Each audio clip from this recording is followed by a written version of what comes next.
Meaning of flooding. Flooding.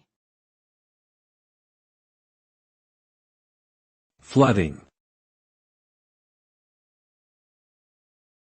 Flooding. Flooding. Flooding refers to the act of inundating or overwhelming an area with a large amount of water.